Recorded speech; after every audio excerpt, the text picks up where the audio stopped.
ಎಲ್ಲರಿಗೂ ನಮಸ್ಕಾರ. ನಿಮ್ಮೆಲ್ಲರಿಗೂ ನನ್ನ ಚಾನಲ್ಗೆ ಸ್ವಾಗತ. ಭಾಗ್ಯಲಕ್ಷ್ಮಿ ಸಂಚಿಕೆಯಲ್ಲಿ ಏನೆಲ್ಲ ಆಗ್ತಾ ಇದೆ ಅಂತ ನೋಡ್ಕೊಂಡ್ ಬರೋಣ. ಅದಕ್ಕೂ ಮುಂಚೆ ನೀವು ಸಬ್ಸ್ಕ್ರೈಬ್ ಮಾಡ್ಕೊಳ್ಳಿ, ವಿಡಿಯೋಗಳನ್ನ ನೋಡ್ತಾ ಇದ್ರೆ ಈಗಲೂ ನನ್ನ ಚಾನಲ್ನ ಸಬ್ಸ್ಕ್ರೈಬ್ ಮಾಡ್ಕೊಳ್ಳಿ ಮತ್ತು ವಿಡಿಯೋ ಇಷ್ಟ ಆದಲ್ಲಿ ಒಂದು ಲೈಕ್ ಮತ್ತು ಶೇರ್ ಮಾಡೋದನ್ನ ಮರಿಬೇಡಿ. ಸಂಚಿಕೆ ಶುರುವಿನಲ್ಲಿ ಬಾಸ್ ಹೆಂಡತಿ ಭಾಗ್ಯ ಅವಳ ಲೈಫ್ ಅಲ್ಲಿ ತುಂಬಾ ಪ್ರಾಬ್ಲಮ್ ಅನ್ನ ಫೇಸ್ ಮಾಡಿದ್ದಾಳೆ. ಭಾಗ್ಯನ ಜೊತೆಗೆ ಇದ್ದವರನ್ನು ಕೂಡ ಅವಳಿಗೆ ತುಂಬಾನೇ ನೋವು ಕೊಡೋಕೆನೆ ಪ್ರಯತ್ನ ಮಾಡ್ತಾ ಇದ್ದಾರೆ. ಆದ್ರೂ ಕೂಡ ಭಾಗ್ಯ ಅವರ ಅತ್ತೆ ಮಾವನ್ನ ಕೂಡ ದೂರ ಮಾಡ್ಕೊಳ್ಳದೆ ಅವ್ರ ಜೊತೆಗೇನೆ ಇದ್ದು ಅವರನ್ನು ಕೂಡ ತುಂಬಾನೇ ಚೆನ್ನಾಗಿ ನೋಡ್ಕೊಳ್ತಾ ಇದ್ದಾರೆ. ಹಾಗೆ ಅವರನ್ನ ಕೂಡ ಭಾಗ್ಯನಿಗೆ ತುಂಬಾನೇ ಸಪೋರ್ಟಿವ್ ಆಗಿ ನಿಂತ್ಕೊಂಡಿದ್ದಾರೆ. ಅವ್ರ ಗಂಡ ಎಷ್ಟೇ ತೊಂದರೆನ ಕೊಟ್ಟರು ಎಲ್ಲದನ್ನು ಸಹಿಸಿಕೊಂಡು ಗಟ್ಟಿಯಾಗಿ ನಿಂತಿರೋ ಹೆಣ್ಣು ಮಗಳು ಅವಳು. Bhagya, I am very proud of you Bhagya ಅಂತ ಬಾಸ್ ಹೇಳ್ತಾರೆ. ಆಗ ಭಾಗ್ಯಗಂತೂ ತುಂಬಾನೇ ಖುಷಿಯಾಗಿ ಅವರಿಗೆ ಥ್ಯಾಂಕ್ ಯು ಅಂತ ಹೇಳಿ ಕೈ ಮುಗಿತಾಳೆ. ಆಗ ಅಲ್ಲಿಗೆ ಒಬ್ಬ ವ್ಯಕ್ತಿ ಓಡ್ಕೊಂಡು ಬಂದ್ಬಿಟ್ಟು ಇಲ್ಲಿ ತಾಂಡವ್ ಅಂತ ಅಂದ್ರೆ ಯಾರು ಅಂತ ಕೇಳ್ತಾನೆ. ಆಗ ತಾಂಡವ್ ನಾನೇ ಅಂತ ಹೇಳ್ತಾನೆ. ಸರಿ, ಹಾಗಾದ್ರೆ ನಿಮ್ದು ಎಂಪ್ಲಾಯ್ ಐಡಿ ನಂಬರ್ ಹೇಳಿ ಅಂತ ಆ ವ್ಯಕ್ತಿ ಕೇಳಿದಾಗ ತಾಂಡವ್ಗಂತೂ ತುಂಬಾನೇ ಕೋಪ ಬಂದ್ಬಿಡುತ್ತೆ. ನೀನ್ ಯಾರಯ್ಯ, ನಿಮ್ಗೆ ಯಾಕಯ್ಯ ನಾನು ಐಡಿ ನಂಬರ್ ಹೇಳ್ಬೇಕು ಅಂತ ತಾಂಡವ್ ಕೇಳ್ತಾ ಇರ್ಬೇಕಾದ್ರೆ, ಸರ್ ನಾನು ಬಾಸ್ ಹೆಂಡತಿ ಇದಾರಲ್ಲ ಅವರ PA ನಾನು, ಅವರೇ ನಿಮ್ಮ ಹತ್ರ ಐಡಿ ಕೇಳ್ಕೊಂಡ್ ಬರೋಕೆ ಹೇಳಿದ್ದಾರೆ, ನಿಮ್ಮ ಐಡಿ ನಂಬರ್ ಹೇಳಿ ಅಂತ ವ್ಯಕ್ತಿ ಕೇಳಿದಾಗ ತಾಂಡವ್ ನೋಡು ನಿಮ್ಗೆಲ್ಲ ಹೇಳೋಕೆ ಆಗಲ್ಲ ಅಂತ ತಾಂಡವ್ ಹೇಳ್ಬಿಡ್ತಾನೆ. ಸರಿ ಸರ್, ಹಾಗಾದ್ರೆ ಅವ್ರ ಹತ್ರನೇ ನಾನು ಹೇಳ್ತೀನಿ ನೀವು ಈ ತರ ಹೇಳಿದ್ದೀರಾ ಅಂತ ಹೇಳಿದಾಗ ತಾಂಡವ್ ಅಂತೂ ಸರಿ ಹೇಳ್ತೀನಿ ಅಂತ ಹೇಳಿ 781 ಅಂತ ಹೇಳ್ತಾನೆ. ಸರಿ ಅಂತ ಹೇಳ್ಕೊಂಡು ಆ ವ್ಯಕ್ತಿ ಅಲ್ಲಿಂದ ಹೊರಟು ಬಿಡ್ತಾನೆ. ಆಗ ತಾಂಡವ್ ಅಂತೂ ತುಂಬಾನೇ ಕೋಪ ಮಾಡ್ಕೊಂಡು, ಅಲ್ಲ ಶ್ರೇಷ್ಠ, ಬೆಳಗ್ಗೆಯಿಂದ ಏನಾಗ್ತಾ ಇದೆ, ಈ ಬಾಸ್ ವೈಫ್ಗೆ ಏನಾದ್ರೂ ತಲೆಗೆಲೆ ಕೆಟ್ಟಿದ್ಯಾ ಹೇಗೆ ಅಂತ ತಾಂಡವ್ ಕೇಳ್ತಾನೆ. ಹೌದು ಕಣೋ ತಾಂಡವ್, ಅಲ್ಲ ಈ ಭಾಗ್ಯ ಬೇರೆ ಏನೋ ದೊಡ್ಡ ಕಲಾವಿದೆ ಅನ್ನೋ ತರ ಇವಳನ್ನ ಹೋಗ್ಲಿ ಇವಾಗ ಅಟ್ಟಕ್ಕೆ ಬೇರೆ ಏರಿಸ್ತಾ ಇದ್ದಾರೆ ಅಂತ ಹೇಳಿ ಶ್ರೇಷ್ಠನು ಹೇಳ್ತಾಳೆ. ಹೌದು ಶ್ರೇಷ್ಠ, ಆ ಎಮ್ಮೆ ಭಾಗ್ಯಂಗೆ ಎಲ್ಲಾದ್ನೂ ಕೂಡ ಕೆಟ್ಟದಾಗ್ಲಿ ಅಂತ ಅನ್ಕೊಳ್ತಾ ಇದ್ರೆ ಅವಳಿಗೆ ಇವಾಗ ಎಲ್ಲದನ್ನು ಒಳ್ಳೇದೇ ಆಗ್ತಾ ಇದೆ.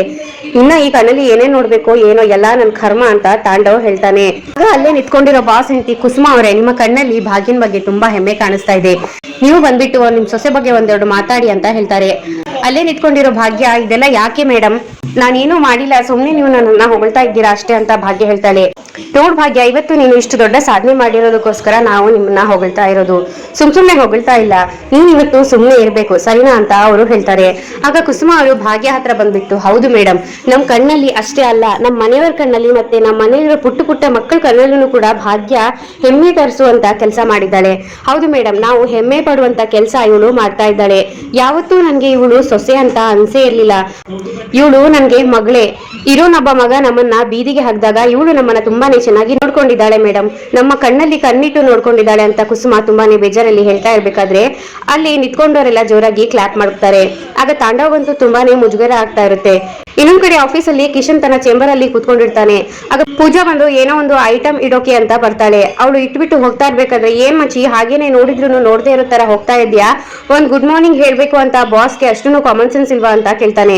ಹೌದಲ್ವಾ ಸರ್, ಗುಡ್ ಮಾರ್ನಿಂಗ್ ಸರ್ ಅಂತ ಪೂಜಾ ಹೇಳ್ತಾಳೆ. ಇವತ್ತು ಈಗ ಗುಡ್ ಮಾರ್ನಿಂಗ್ ಹೇಳಿರೋದು ಸಾಕು, ಇವತ್ತು ಕೂಡ ನಿಮ್ಗೆ ಒಂದು ಕೆಲಸ ಇದೆ, ಅದು ಆಫೀಸಲ್ಲಿ ಅಂತ ಅನ್ಕೊಂಡಿ, ಅಲ್ಲ ಆಚೆ ಕಡೆ ಹೊರಗಡೆ ನಿನ್ನೆ ತರನೇ ಒಂದು ರೆಸ್ಟೋರೆಂಟ್ ಅಲ್ಲೋ ಅಥವಾ ಕೆಫೆನಲ್ಲೋ ಇವತ್ತು ಒಂದು ಮೀಟಿಂಗ್ ಇದೆ, ಅಲ್ಲಿಗೆ ನೀನ್ ಕೂಡ ಬರ್ಬೇಕು ಅಂತ ಕಿಶನ್ ಹೇಳ್ತಾ ಇದ್ದಾಗೇನೆ ಅಂತೂ ತುಂಬಾನೇ ಕೋಪ ಮಾಡ್ಕೊಂಡು, ನೋಡು ಆಫೀಸಲ್ಲಿ ಬೇಕಾದ್ರೆ ಕೆಲಸ ಮಾಡ್ತೀನಿ, ಡೈಲಿ ಆಚೆ ಬರ್ಬೇಕು ಅಂತಂದ್ರೆ ನಂಗಂತೂ ಆಗಲ್ಲ, ನಾನಂತೂ ಬರಲ್ಲ ಅಂತ ಪೂಜಾ ಹೇಳ್ತಾ ಇರ್ಬೇಕಾದ್ರೆ ಕಿಶನ್, ನೋಡು ಇವಾಗ ಬಾಸ್ ನಾನು ಹೇಳ್ದಾಗೇನೆ ಕೆಲಸ ಮಾಡ್ಕೊಂಡು ಇರ್ಬೇಕು, ನೀನು ಏನು ಬಾಸ್ ನೀನಾ ನನ್ಗೇನೆ ಆರ್ಡರ್ ಮಾಡೋ ತರ ಇದೆಯಲ್ವಾ, ನಾನ್ ಬರ್ಬೇಕು ಅಂತಂದ್ರೆ ಬರ್ಬೇಕು ಅಷ್ಟೇ, ಇಲ್ಲ ಅಂತಂದ್ರೆ ಕೆಲಸ ಬಿಟ್ಟು ಹೋಗ್ತಾ ಇರ್ಬೇಕು ನೀನು ಅಂತ ಕಿಶನ್ ಹೇಳ್ತಾನೆ.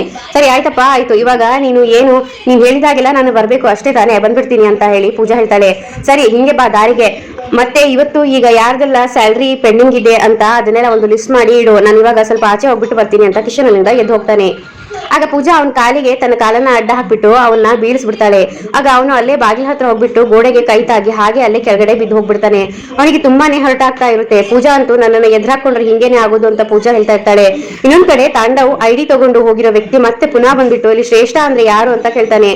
ಆಗ ತಾಂಡವ್ ಅಂತೂ ತುಂಬಾನೇ ಕೋಪ ಬಂದ್ಬಿಟ್ಟು, ಏನಯ್ಯ ಮತ್ತೆ ನಿಂದು ಅಂತ ತಾಂಡವ್ ಹೇಳ್ತಾ ಇರ್ಬೇಕಾದ್ರೆ ಅವಾಗ ಶ್ರೇಷ್ಠ ಅವ್ರದ್ದು ಸೇರಿಸಿ ಐಡಿ ನಂಬರ್ ತರೋದಕ್ಕೆ ಹೇಳಿದ್ರು, ಆದ್ರೆ ನನ್ಗೆ ನೆನಪು ಹೋಗ್ಬಿಡ್ತು ಸರ್. ಶ್ರೇಷ್ಠ ಅವರೇ, ನಿಮ್ದು ಕೂಡ ನಂಬರ್ ಬೇಕಿತ್ತು ಅಂತ ಆ ವ್ಯಕ್ತಿ ಕೇಳ್ತಾ ಇದ್ದಾಗೇನೆ, ಕೊಡಕ್ಕಾಗಲ್ಲ, ಏನ್ ಮಾಡ್ಕೊಳ್ತೀವೋ ಮಾಡ್ಕೊ ಹೋಗು ಅಂತ ಶ್ರೇಷ್ಠ ಹೇಳ್ತಾಳೆ. ಅವಾಗ್ಲೇನೆ ನಾನು ರೀಸನ್ ಏನಕ್ಕೆ ಅಂತ ಹೇಳಿದ್ದೀನಿ, ಮತ್ತೆ ನಿಮ್ಮಿಷ್ಟ ಅಂತ ಆ ವ್ಯಕ್ತಿ ಹೇಳ್ತಾ ಇದ್ದಾಗೇನೆ ಸರಿ ಆಯ್ತು ತಗೋ ಅಂತ ಹೇಳಿ ಶ್ರೇಷ್ಠ ತನ್ನ ಐಡಿ ನಂಬರ್ನು ಕೂಡ ಹೇಳ್ತಾಳೆ. ಅಲ್ಲ ಶ್ರೇಷ್ಠ, ಏನ್ ಆಗ್ತಾ ಇದೆಯಲ್ಲ ಅಂತ ತಾಂಡವ್ ಮತ್ತೆ ತಲೆ ಕೆಡ್ಸ್ಕೊಳ್ತಾ ಇರ್ತಾರೆ. ಈ ಕಡೆ ಬಾಸ್ ಮತ್ತೆ ಬಾಸ್ ಹೆಂಡತಿ ಭಾಗ್ಯ ಮನೆಯವ್ರ ಜೊತೆ, ಕುಸುಮಾ ಜೊತೆ, ಮಕ್ಕಳ ಜೊತೆ ಎಲ್ಲರ ಜೊತೆ ತುಂಬಾನೇ ಚೆನ್ನಾಗಿ ಮಾತಾಡ್ತಾ ಇರ್ತಾರೆ. ಈ ಕಡೆ ಭಾಗ್ಯ ಸ್ವೀಟ್ ಬಾಕ್ಸ್ ತಗೊಂಡು ಎಲ್ಲರಿಗೂ ಕೊಡ್ತಾ, ಸ್ವೀಟ್ಸ್ ತಗೊಳ್ಳಿ ಅಂತ ಎಲ್ಲರಿಗೂ ಕೊಡ್ತಾ ಬರ್ತಾ ಇರ್ತಾಳೆ. ತಾಂಡವ್ ಹತ್ರ ಮತ್ತೆ ಶ್ರೇಷ್ಠ ಹತ್ರ ಕೂಡ ಬಂದ್ಬಿಟ್ಟು ಸ್ವೀಟ್ಸ್ ತಗೊಳ್ಳಿ ಅಂತ ಹೇಳ್ತಾ ಇದ್ದಾಗೇನೆ ನಂಗೆ ಬೇಡ ಅಂತ ತಾಂಡವ್ ಹೇಳ್ತಾನೆ. ಅಯ್ಯೋ ತಾಂಡವ್ ಸರ್, ಇಷ್ಟೊಂದು ಖುಷಿ ವಿಷಯ ನಡೀತಾ ಇದೆ, ನೀವು ಸ್ವೀಟ್ಸ್ ತಗೊಂಡಿಲ್ಲ ಅಂತಂದ್ರೆ ಹೇಗೆ, ಮುಖ್ಯವಾಗಿ ನೀವೇ ತಗೋಬೇಕು, ತಗೊಳ್ಳಿ ಅಂತ ಭಾಗ್ಯ ಹೇಳ್ತಾ ಇದ್ದಾಗೇನೆ ತಾಂಡವಂತೂ ತುಂಬಾನೇ ಕೋಪ ಬಂದಿತ್ತು. ಅಲ್ಲ ಇದೇನ್ ಬಿಸ್ನೆಸ್ ಕೈತುತ್ತು, ಅದೇನೋ ಬಿಸ್ನೆಸ್ ಕೈತುತ್ತು ಅಂತ ಮಾಡ್ತಿದ್ಯಲ್ಲ, ಅದನ್ನ ಮನೇಲೇನೆ ಮಾಡ್ಕೊಂಡು ಇರ್ಬೇಕಿತ್ತು ತಾನೇ, ನಿನ್ಗೆ ಕೆಲಸ ಮಾಡೋಕೆ ಬೇರೆ ಎಲ್ಲೂ ಕೂಡ ಜಾಗನೇ ಇರ್ಲಿಲ್ವಾ, ನಮ್ಮ ಆಫೀಸೇ ಯಾಕೆ ಬೇಕಿತ್ತು, ಇಲ್ಲಿಗೆ ಯಾಕೆ ಬಂದೆ ಅಂತ ತಾಂಡವ್ ಕೋಪ ಮಾಡ್ಕೊಂಡು ಕೇಳ್ತಾನೆ.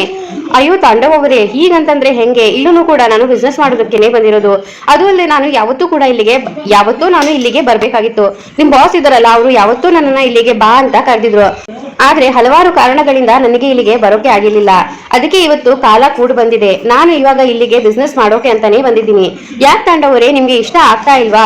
ನೋಡಿ ತಾಂಡವರೇ, ನೀವು ನನಗೆ ಎಷ್ಟು ನೋವು ಕೊಟ್ಟಿದ್ರು ಕೂಡ ಅದನ್ನೆಲ್ಲ ಸಹಿಸ್ಕೊಂಡು ನಾನು ನಿಮ್ಮಿಂದ ಆದಷ್ಟು ದೂರ ಇರಬೇಕು ಅಂತ ತಾಳಿನೂ ಕೂಡ ನಾನು ನಿಮ್ಗೆ ಬಿಚ್ಕೊಟ್ಟೆ, ಆದ್ರೆ ನೀವು ಕೂಡ ತೃಪ್ತ ಆತ್ಮದ ತರ ನನ್ನ ಹಿಂದೆನೆ ಬರ್ತಾ ಇದ್ದೀರಾ, ನನ್ಗೆ ಇನ್ನಷ್ಟು ನೋವು ಕೊಡೋದಕ್ಕೆ ಹೊರಟು ಬಿಟ್ರಿ ಅಂತ ಭಾಗ್ಯ ಹೇಳ್ತಾ ಇರ್ಬೇಕಾದ್ರೆ ಶ್ರೇಷ್ಠ ಒಂದು ತುಂಬಾನೇ ಕೋಪ ಬಂದ್ಬಿಟ್ಟು, ಹೇ ಭಾಗ್ಯ, ಮೈಂಡ್ ಯೋರ್ ವರ್ಡ್ಸ್ ಅಂತ ಜೋರಾಗಿ ಕೂಗ್ಕೊಳ್ತಾಳೆ. ಅಯ್ಯೋ ಶ್ರೇಷ್ಠ, ನನ್ನ ವರ್ಡ್ಸ್ ಗೆ ಏನಾಗಿದೆ, ಚೆನ್ನಾಗೇ ಇದೆಯಲ್ಲ. ನೋ ಶ್ರೇಷ್ಠ, ಇವಾಗ ನಾನ್ ಮಾತಾಡ್ತಾ ಇರ್ಬೇಕಾದ್ರೆ ಮಧ್ಯದಲ್ಲಿ ನೀನು ಈ ತರ ಮಾತಾಡಬಾರ್ದು, ನಾನು ಏನ್ ಹೇಳ್ಬೇಕು ಇದೀನಿ ಅಂತ ಅನ್ಕೊಂಡಿದ್ದೀನೋ ಅದೆಲ್ಲ ಮರ್ತು ಹೋಗುತ್ತೆ, ನೀನು ನನ್ಗೆ ಇವಾಗ ಡಿಸ್ಟರ್ಬ್ ಮಾಡಬೇಡ. ನೋಡು, ಕನ್ನಿಕನ್ ಕಾಲ್ ಹಿಡ್ಕೊಂಡು ಭಾಗ್ಯಗೆ ಹಾಗ್ ಮಾಡ್ಬೇಕು ಹೀಗ್ ಮಾಡ್ಬೇಕು ಅಂತ ಏನೇನೋ ಪ್ಲಾನ್ ಎಲ್ಲ ಮಾಡ್ತಾ ಇದ್ರಿ ಅಲ್ವಾ, ಇವಾಗ ಅದ್ರ ಅವಶ್ಯಕತೆನೇ ಇಲ್ಲ, ಯಾಕಂತಂದ್ರೆ ಇನ್ ಮುಂದೆ ನಾನು ನಿಮ್ಮ ಕಣ್ಣು ಮುಂದೆನೆ ಇರ್ತೀನಿ, ನೀವೇನು ನನಗೆ ತೊಂದರೆ ಕೊಡ್ಬೇಕೋ ಅದನ್ನ ಡೈರೆಕ್ಟ್ ಆಗಿ ಕೊಡ್ಬೋದು, ಆಯ್ತಾ ಅಂತ ಭಾಗ್ಯ ಹೇಳ್ತಾಳೆ. ನೋಡಿ, ನಿಮ್ಮಂತವ್ರು ಎಷ್ಟೇ ಜನ ಬಂದ್ರು ಕೂಡ ಈ ಭಾಗ್ಯನ ಏನೂ ಮಾಡ್ಕೊಳ್ಳೋದಕ್ಕೆ ಆಗಲ್ಲ, ಈ ಭಾಗ್ಯ ಯಾರ ಮುಂದೆನೂ ಯಾವತ್ತೂ ಸೋಲೋ ಮಾತೇ ಇಲ್ಲ, ಗೆದ್ದೇ ಗೆಲ್ತಾಳೆ ಅಂತ ಭಾಗ್ಯ ಹೇಳ್ತಾ ಇರ್ಬೇಕಾದ್ರೆ, ಏನೇ ಪೊಗ್ರ ನಿನ್ಗೆ ಅಂತ ತಾಂಡವ್ ಹೇಳ್ತಾನೆ. ಪೊಗ್ರ ಅಲ್ಲ ರೀ, ಆತ್ಮವಿಶ್ವಾಸ, ಗೆದ್ದೇ ಗೆಲ್ತೀನಿ ಅನ್ನೋ ಆತ್ಮವಿಶ್ವಾಸ. ಆಲ್ ದಿ ಬೆಸ್ಟ್ ನಿಮ್ಗೆ ತಾಂಡವ್ ಅವರೇ, ಸ್ವೀಟ್ಸ್ ತಗೊಳ್ಳಿ ಅಂತ ತಾಂಡವ್ಗೆ ಒಂದು ಸ್ವೀಟ್ಸ್ ಕೊಟ್ಟಾಗ ತಾಂಡವ್ಗಂತೂ ತುಂಬಾನೇ ಕೋಪ ಬಂದ್ಬಿಟ್ಟು ಅದನ್ನ ತೆಗೆದು ಬಿಸಾಕ್ಬಿಡ್ತಾನೆ. ಏಯ್, ಕಿತ್ತೋಗಿರೋ ಸ್ವೀಟ್ಸ್ ನ ತಗೊಂಡು ನನ್ಗೆನೆ ಕೊಡೋಕೆ ಬರ್ತಾ ಇದ್ಯಾ ನೀನು? ಇವಾಗ ಈ ಕ್ಯಾಂಟೀನ್ ಅಲ್ಲಿ ಅಡುಗೆ ಮಾಡಕ್ಕೆ ಬಂದಿರೋದು ಫಸ್ಟ್ ಆಫ್ ಆಲ್ ನಾನು ಈ ಕಂಪನಿಯ ಮ್ಯಾನೇಜರ್, ನಿನ್ನ ಕೈಯಲ್ಲಿ ಏನೇ ಮಾಡೋಕ್ಕಾಗುತ್ತೆ ಅಂತ ತಾಂಡವ್ ಕೇಳ್ತಾ ಇದ್ರೆ, ನೋಡು, 1-2-3 ಐಟಮ್ ಅನ್ನ ಮಾಡ್ಬಿಟ್ಟು ದೊಡ್ಡ ಸಾಧನೆ ಅಂತ ಇವಾಗ ನನ್ ಮುಂದೆ ಎಲ್ಲ ಬೀಗ್ಬೇಡ ಅಂತ ಶ್ರೇಷ್ಠ ಹೇಳ್ತಾಳೆ. ಹೇ ಭಾಗ್ಯ, ನೀನ್ ಇವಾಗ ಈ ಸ್ಟೇಜ್ ಅಲ್ಲಿ ಇರೋದಕ್ಕೆ ಕಾರಣ ನಾನು ಅನ್ನೋದನ್ನ ಮರಿಬೇಡ. ಎಲ್ಲೋ ಬಿದ್ದಿದ್ದಲ್ಲ ಆ ಮನೆ ಕರ್ಕೊಂಡ್ಬಂದು ಟೈಮ್ಗೆ ಸರಿಯಾಗಿ ಊಟ ತಿಂಡಿ ಎಲ್ಲ ಕೊಟ್ಟು ಐಷಾರಾಮಿ ಜೀವನ ಕೊಟ್ಟಿದ್ದು ನಾನೇ ಅನ್ನೋದನ್ನ ಮರಿಬೇಡ. ಫಸ್ಟ್ ಆಫ್ ಆಲ್ ನಿನ್ನಂತ ಹೆಣ್ಮಕ್ಳಿಗೆ ಇಂಥ ಜೀವನ ಸಿಕ್ಬಿಟ್ರೆ ಅವಾಗ ಆಬ್ವಿಯಸ್ಲಿ ಪೊಗರು ಬಂದೇ ಬರುತ್ತೆ ಅಂತ ತಾಂಡವ್ ಹೇಳ್ತಾ ಇದ್ರೆ, ಶ್ರೇಷ್ಠ, ಹೌದು ತಾಂಡವ್, ಅವಾಗ ಕಿತ್ತೋಗಿರೋ ಬಟ್ಟೆ ಹಾಕೊಳ್ತಿದ್ದವಳಿಗೆ ರೇಷ್ಮೆ ಸೀರೆ ಉಟ್ಕೊಳ್ಳೋ ಯೋಗನ ನೀನು ಕೊಟ್ಬಿಟ್ಟಿಯಲ್ಲ, ಅದಕ್ಕೆ ಹೀಗೆ ಆಡ್ತಾ ಇರೋದು ಅಂತ ಶ್ರೇಷ್ಠ ಹೇಳ್ತಾಳೆ. ಹೌದು ಶ್ರೇಷ್ಠ, ಕರೆಕ್ಟ್ ಆಗಿ ಹೇಳ್ದೆ, ಯಾವ್ದೋ ಕಿತ್ತೋಗಿರೋ ಬಟ್ಟೆ ಹಾಕೊಂಡು ಅಡಿಗೆ ಮನೆಯಲ್ಲಿ ಸೌಂಡ್ ಅಲ್ಲಾಡ್ಸ್ಕೊಂಡು ಒಗ್ಗರಣೆ ಹಾಕಿದ ತಕ್ಷಣ ಏನೋ ದೊಡ್ಡ ಸಾಧನೆ ಮಾಡಿದೆ ಅಂತ ಅನ್ಕೊಂಡ್ಬಿಟ್ಟಿದ್ದಾಳೆ, ಅದಕ್ಕೆ ಇವಾಗ ಇಷ್ಟು ಸಾಕಾಗಿಲ್ಲ ಅಂತ ಅದಕ್ಕೆ ಯಾವನೋ ಬೇರೆ ರಿವ್ಯೂ ಬೇರೆ ಕೊಟ್ಟಿದ್ದಾನೆ, ಅದನ್ನೇ ದೊಡ್ಡ ಸಾಧನೆ ಅಂತ ಅನ್ಕೊಂಡ್ಬಿಟ್ಟಿದ್ದಾಳೆ ಇವಳು ಅಂತ ತಾಂಡವ್ ಹೇಳ್ತಾ ಇದ್ರೆ, ಹೂಕಣು ತಾಂಡವ್, ಅಲ್ಪನಿಗೆ ಐಶ್ವರ್ಯ ಬಂದ್ರೆ ಅರ್ಧರಾತ್ರಿಯಲ್ಲಿ ಕೊಡೆ ಹಿಡಿದ್ರಂತೆ, ಹಾಗೆ ಆಯ್ತು ಇವಳು ಪರಿಸ್ಥಿತಿ ಅಂತ ಶ್ರೇಷ್ಠ ಹೇಳ್ತಾಳೆ.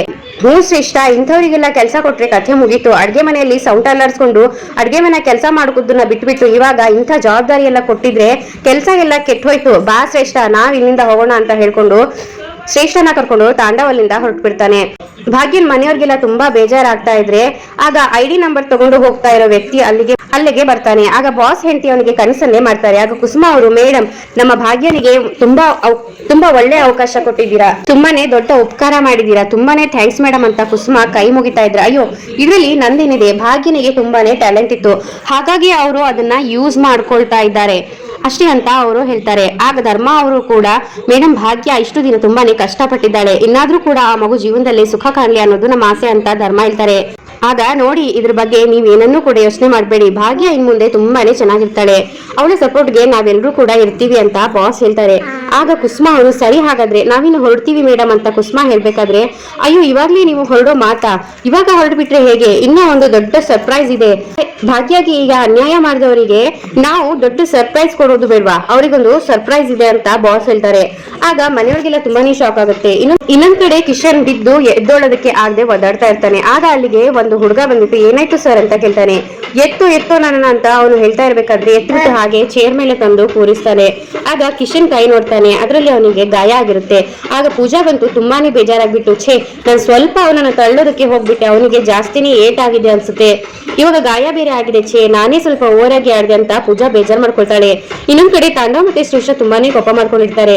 ಅಲ್ಲ, ನಮ್ ಬಾಸ್ ಮತ್ತೆ ಬಾಸ್ ಹೆಂಡತಿಗೆ ಏನಾಗಿದೆ ಅಂತ, ತಲೆಗೆಲೆ ಏನಾದ್ರೂ ಕೆಟ್ಟೋಗಿದ್ಯಾ, ಗಣೇಶನ್ ಮಾಡು ಅಂತಂದ್ರೆ ಅವ್ರ ಅಪ್ಪನ್ ಮಾಡ್ದ ಹಾಗೆ ಆಯ್ತು, ಆ ತರ ಆಯ್ತು ಇವಾಗ ನನ್ ಕತೆ ಅಂತ ತಾಂಡವ್ ಹೇಳ್ತಾ ಇರ್ಬೇಕಾದ್ರೆ, ಹೌದು ಕಣೋ ತಾಂಡವ್, ಅಲ್ಲ ಈ ಭಾಗ್ಯ ಎಲ್ಲಿ ಹೋದ್ರು ಕೂಡ ನಮ್ ಹಿಂದೆ ಮುಂದೆನೆ ಬಂದ್ ಸಾಯ್ತಾಳೆ ಅಂತ ಶ್ರೇಷ್ಠ ಬೈತಾ ಇರ್ತಾಳೆ.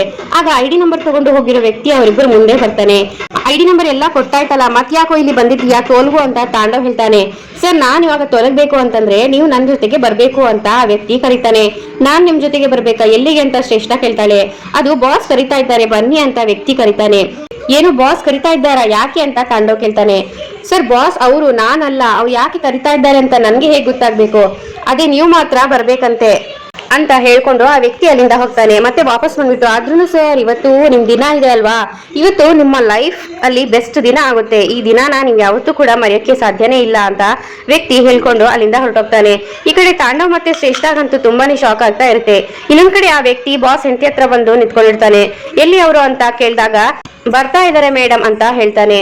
ತಾಂಡವ್ ಮತ್ತೆ ಶ್ರೇಷ್ಠ ಕೂಡ ಅಲ್ಲಿಗೆ ಬರ್ತಾರೆ. ಓ ಮಹಾನುಭಾವರು, ಬರ್ಬೇಕು ಬರ್ಬೇಕು ಅಂತ ಬಾಸ್ ಹೆಂಡತಿ ಹೇಳ್ತಾರೆ. ಆಗ ಬಾಸ್ ಹೆಂಡತಿ, ಹಲೋ ಅಟೆನ್ಷನ್ ಎವ್ರಿಬಡಿ, ಇವತ್ತೊಂದು ಇಂಪಾರ್ಟೆಂಟ್ ಅನೌನ್ಸ್ಮೆಂಟ್ ಆಗ್ಬೇಕಾಗಿತ್ತು ಹೇಳ್ಕೊಂಡು ಅದನ್ನ ಇವತ್ತೇ ನಿಮ್ಮೆಲ್ಲ ಮುಂದೆನೂ ಅನೌನ್ಸ್ ಮಾಡ್ತಾ ಇದ್ದೀನಿ ಅಂತ ಬಾಸ್ ಹೆಂಡತಿ ಹೇಳ್ತಾರೆ. ಆಗ ಅವನು ಅವರ ಪಿ ಎನ ಕರೆದ್ಬಿಟ್ಟು ಅವನ ಹತ್ರ ಅವರ ಕೈಯಲ್ಲಿ 2 ಲೆಟರ್ ಅನ್ನ ತಗೊಂಡ್ಬಿಟ್ಟು ಒಂದು ಶ್ರೇಷ್ಠಗೆ ಮತ್ತೊಂದು ತಾಂಡವ್ಗೆ ಕೊಟ್ಟು ಬನ್ನಿ ಅಂತ ಹೇಳ್ತಾರೆ. ತಾಂಡವ್ ಮತ್ತು ಶ್ರೇಷ್ಠ ಅಂತೂ ತುಂಬಾನೇ ಶಾಕ್ ಆಗ್ಬಿಟ್ಟು, ಮೇಡಮ್ ಇದೇನಿದು ಅಂತ ಕೇಳ್ತಾ ಇರ್ತಾರೆ. ಏನ್ ತಾಂಡವರೇ, ನಿಮ್ಗೂ ಕೂಡ ಓದೋದಕ್ಕೆ ಬರುತ್ತೆ ಅಲ್ವಾ, ಅದನ್ನ ಓಪನ್ ಮಾಡ್ಬಿಟ್ಟು ಏನಿದೆ ಅಂತ ನೀವೇ ನೋಡಿ ಅಂತ ಹೇಳ್ತಾರೆ. ಆದ್ರೆ ಅದು ಟರ್ಮಿನೇಷನ್ ಲೆಟರ್ ಆಗಿರುತ್ತೆ. ಅದನ್ನ ಓಪನ್ ಮಾಡ್ತಾ ಇದ್ದಾಗೇನೆ ಶ್ರೇಷ್ಠ ಮತ್ತು ತಾಂಡವ್ರಿಗಂತೂ ತುಂಬಾನೇ ಶಾಕ್ ಆಗಿ ಅಲ್ಲೇ ಲೆಟರ್ನ ನೋಡ್ಕೊಂಡು ಹಾಗೆ ನಿಂತ್ಬಿಟ್ಟಿರ್ತಾರೆ. ಇನ್ನೊಂದ್ ಕಡೆ ಪೂಜಾ ಕಿಶನ್ ಕೈಗೆ ಸ್ಪ್ರೇನೆಲ್ಲ ಹೊಡಿತಾ ಇರ್ತಾಳೆ. ನೋಡು, ನೀನ್ ಈ ತರ ಎಲ್ಲ ಮಾಡಿದ ತಕ್ಷಣ ನಾನೇನು ಕರ್ಗೋಗ್ತೀನಿ ಅಂತ ಅನ್ಕೋಬೇಡ, ನೀನ್ ಮಾಡಿರೋದು ತಪ್ಪೆ ಅಂತ ಕಿಶನ್ ಹೇಳ್ತಾ ಇದ್ರೆ, ನೋಡು ನಿನ್ ಮುಂದೆ ನಾನು ಒಳ್ಳೆಯವಳಾಗ್ಲಿ ಅಂತ ರಿಗ್ರೆಟ್ ಇಟ್ಕೊಂಡು ನಾನು ಇದನ್ನೆಲ್ಲ ಮಾಡ್ತಾ ಇಲ್ಲ, ನೀನ್ ನನ್ಗೆ ಮಾಡಿರೋ ಏಟಿಗಿಂತ ಇದೇನೋ ಮಹಾ ಲೆಕ್ಕ ಅಲ್ಲ, ಸುಮ್ನೆ ಕೈ ಕೊಡು ಅಂತ ಹೇಳ್ಕೊಂಡು ಅವನ ಕೈಗೆ ಸ್ಪ್ರೇ ಎಲ್ಲ ಹೊಡಿತಾ ಇರ್ತಾಳೆ. ಹೊಡೆದ್ಬಿಟ್ಟು ಅಲ್ಲಿಂದ ಹೋಗ್ತಾಳೆ. ಕಿಶನ್ ಮಾತ್ರ ಅವಳನ್ನೇ ನೋಡ್ಕೊಂಡು ಹಾಗೆ ನಗ್ತಾ ಇರ್ತಾನೆ. ಇನ್ನೊಂದ್ ಕಡೆ ತಾಂಡವ್ ಮತ್ತೆ ಶ್ರೇಷ್ಠ ಇಬ್ರಿಗೂ ಕೂಡ ಮೇಡಮ್ ಇದೇನಿದು ಅಂತ ಕೇಳ್ತಾರೆ. ಏನಿದು ಅಂತ ಇದ್ರೆ ನಿಮ್ಮಿಬ್ಬರನ್ನ ಕೂಡ ನಾನು ಕೆಲಸದಿಂದ ತೆಗ್ದಿದ್ದೀನಿ ಅಂತ ಅರ್ಥ ಅಂತ ಮೇಡಮ್ ಹೇಳ್ತಾರೆ. ಆಗ ತಾಂಡವ್ ಮತ್ತೆ ಶ್ರೇಷ್ಠ ಅಂತೂ ತುಂಬಾನೇ ಶಾಕ್ ಆಗಿ ಇಬ್ರು ಮುಖ ನೋಡ್ಕೊಂಡು ಅಲ್ಲೇ ನಿಂತ್ಬಿಡ್ತಾರೆ. ಇಬ್ರು ಕೂಡ ಶಾಕ್ ಆಗಿ ಹಾಗೆ ಗುಸುಗುಸು ಅಂತ ಮಾತಾಡ್ಕೊಳ್ತಾ ಇರ್ತಾರೆ. ಇಲ್ಲಿಗೆ ಈ ಸಂಚಿಕೆ ಮುಕ್ತಾಯವಾಗುತ್ತೆ.